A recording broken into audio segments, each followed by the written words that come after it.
And the University of Cape Town Senate has voted that it would not boycott any Israeli academic institutions. It is still voting on whether it would boycott the university's collaboration with any research conducted by members of the Israeli Defense Force or any organization associated with the Israeli military. Newzroom Afrika's Yazeed Kamaldien joins us live right now for more. Give us the latest on this particular case. Thank you so much for joining us, and thank you for your time, Yazeed. That's correct. I'm at UCT's middle campus. Just behind us we see protesters who have come out calling for a boycott against Israeli academic institutions. The UCT Senate has been in that building since about 2 p.m. and they have been called to vote on whether the institution should cut ties with any researchers or academic institutions linked to the Israeli Defense Force. I'm now going to be talking to 2 former UCT students, the alumni, and they will be telling us about the decision that the institution has before it. Good afternoon and welcome to Newzroom Afrika. Afternoon. Hi, good to be here. Now, we understand that UCT Senate has already voted that it will not boycott Israeli academic institutions.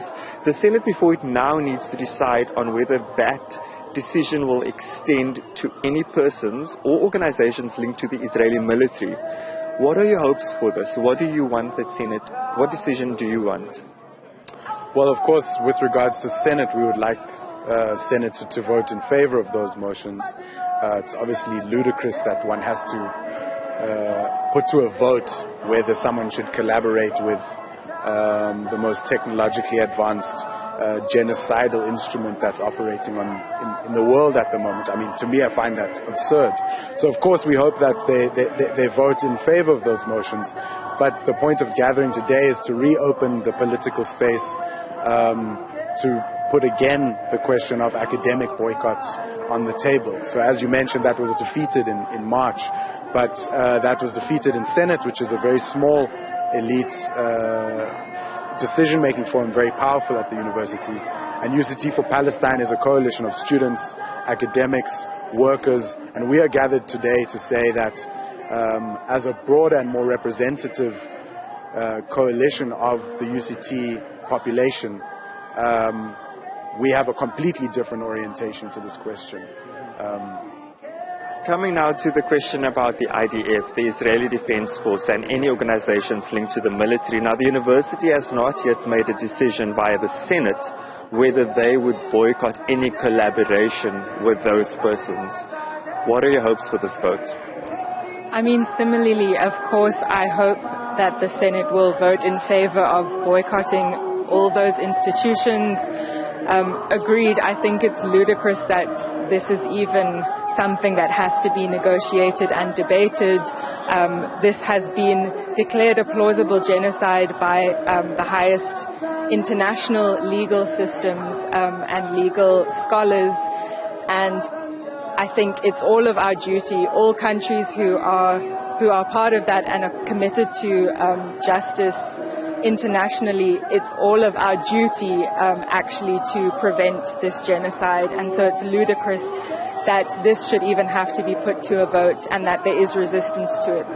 So, do you think there's any opportunity for future that the Senate could review its vote saying that there should be no boycott of Israeli academic institutions? Because that's the sense I'm getting from this interview and from the persons here, that they still want the institution to boycott any relationships with academic institutions in Israel. Yeah, absolutely. And the motion has been put to the Senate before in the past and has been rejected before. It almost went through once but then was revoked. So I think there's always space to keep bringing it to the table and keep pushing. And while we wait for the Senate to come to the table, we organize and mobilize on other fronts and in other spaces. And I think each academic can do things in their own space and also in other kind of sectors and planes.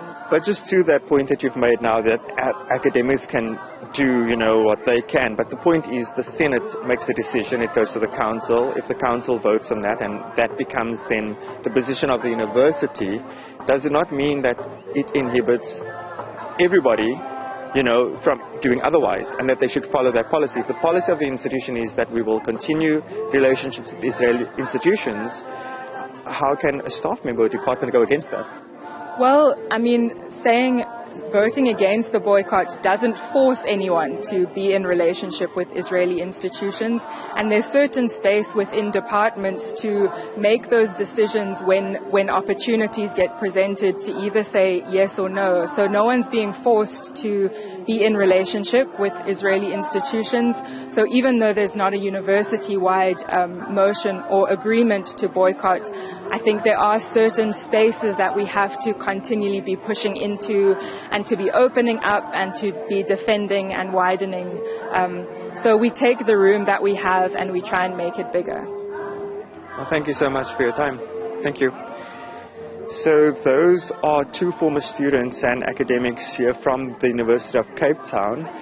The Senate is still in the building behind us. They will still vote on whether or not the institution will boycott any relationship with persons, organizations linked to the Israeli military.